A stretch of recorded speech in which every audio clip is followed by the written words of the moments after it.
What is going on, ladies and gentlemen? First and foremost, great to be back. I want to apologize. I know it's been a little bit since I did any videos. Took a little bit of a break after the Super Bowl, but I am back. I am going to do kind of a mini series revisiting some fantasy football stuff. So I'm going to look at players that ruined your fantasy football season. These are guys that underperformed their ADPs. These are based on my rankings. That is what I'm gonna start today. I'm also going to be doing, so keep an eye out for it, my fantasy football MVPs. Players that did much better than I or most people expected, helped you win your leagues and take home that championship. So keep an eye out for those videos. Make sure you like this one if you find yourself enjoying it, and then subscribe to the channel. That way you won't miss any of the other ones that I have coming out. But in the video today, I'm going over my top 5 quarterbacks that ruined your fantasy season. I also have a bonus one for you at the end of it. Kind of thought it would be fun to go back and check on some of these players that had huge impacts on our fantasy seasons one way or another. So I'm gonna start this one off with Kyler Murray. Now remember, these are based on my pre-draft rankings. These are not going to be consensus or anything like that, although a lot of my pre-draft rankings were somewhat similar to what the majority of people had. So Kyler Murray is the first guy that I am going to talk about. His pre-draft ranking for me, I had him in the top 5. He was my 4th quarterback overall. However, looking down below, his actual finish was far worse than that. I don't think a ton right happened for the Cardinals in general. That started before the season even began. We know that DeAndre Hopkins had that suspension for 6 games. That put them behind the 8 ball to start it off. I think Murray was fine for most of the year. It's not like he was absolutely killing you. However, he rarely produced weeks that flat out won you your matchups. That is something that you are likely looking for if you drafted him as a top 5 quarterback. So let down in that regard. Also, there was injuries at the wideout position outside of the suspension to DeAndre Hopkins, so that didn't help you out at all. The offensive line had plenty of issues in Arizona as well, and the offense in general really had trouble getting it going before the 4th quarter started. A lot of that was Cliff Kingsbury as well. So overall, Murray left us wanting more. He hurt us more than he helped us in 2022, and he is the first quarterback that ruined our fantasy seasons.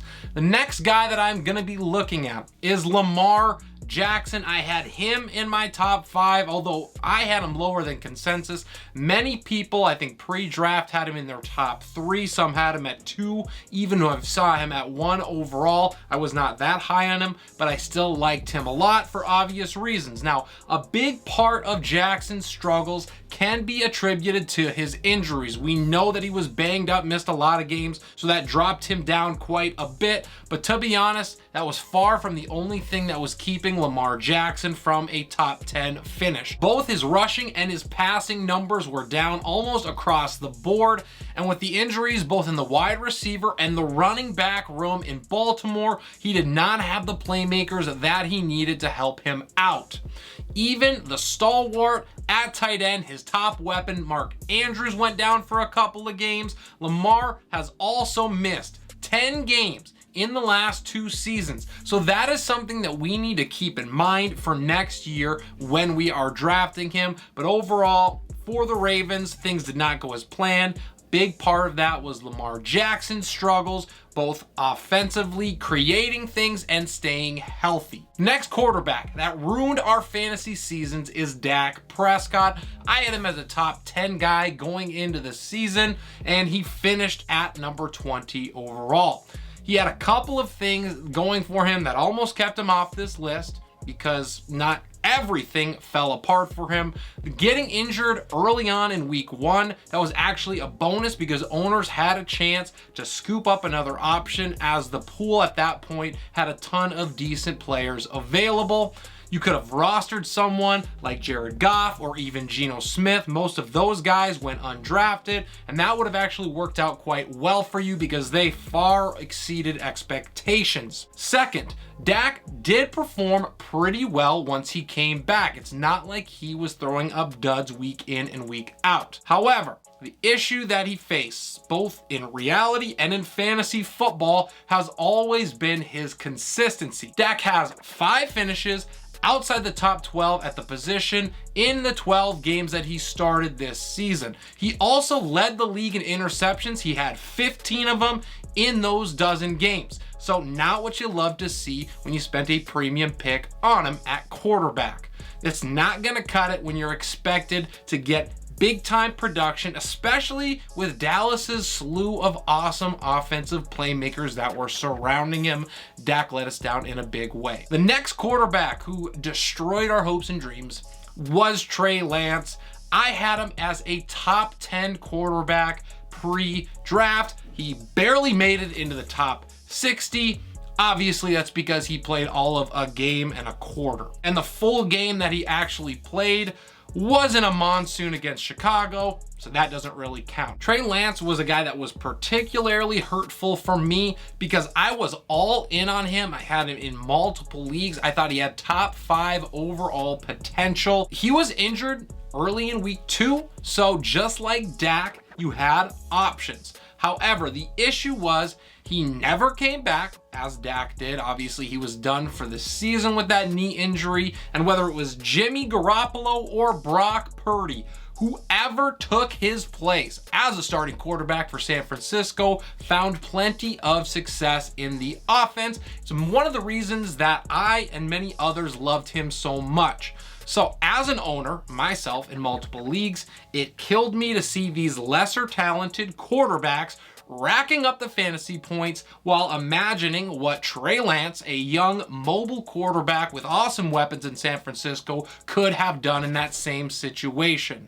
What it did do is validate my thoughts on the ability that he had to be that top 10 or top 5 option.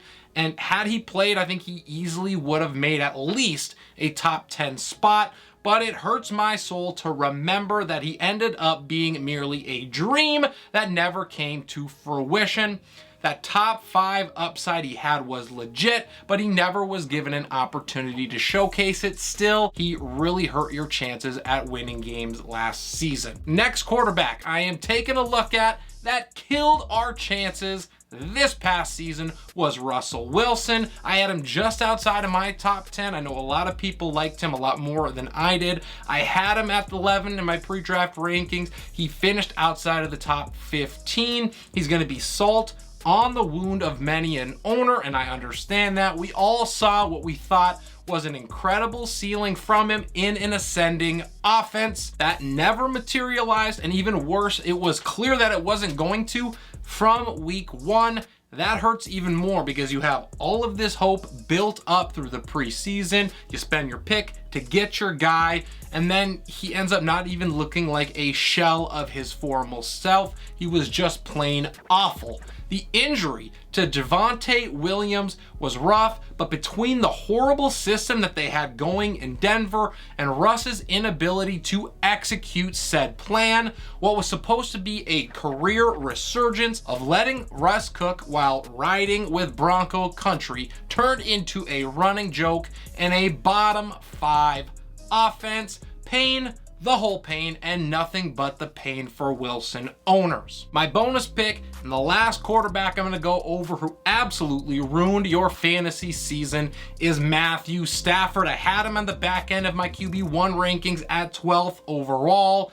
He made it outside of the top 30. Now, the reigning Super Bowl champs coming into the season had it all lined up for them perfectly, or so we thought. They did not lose a ton going into the season. They had Cam Akers coming back. He was presumably going to be fairly healthy, and they also just added a weapon who was going to make that passing game even more lethal when they added Allen Robinson II. However, this never came to be. We were just going to call it a swing and a miss. There were warning signs here early. Stafford dealing with red flags on his throwing arm. Most of us decided to ignore those while Saleh salivating at the upside in this offense, and then things continued to fall apart. The offensive line broke down, Cam Akers threw a tantrum, and then Cooper Kupp went down with an injury as well. We basically hit threat level midnight at that point.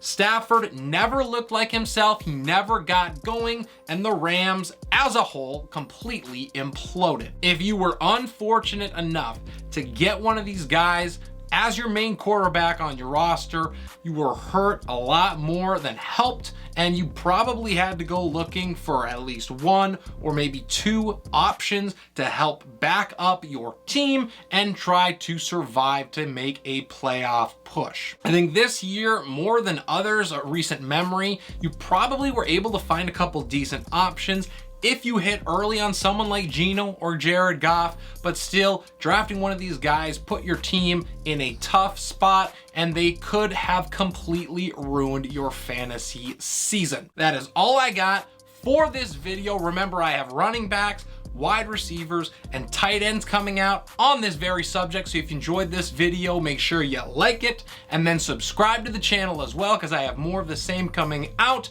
as well as my fantasy MVPs. Those are going to be coming out in the next couple of weeks as well. Quarterbacks, running backs, wide receivers, and tight ends for those videos too. Greatly appreciate you guys spending some time with me today. This is Relentless Press. I am your host, Abraham Opatz, and I will see you next time.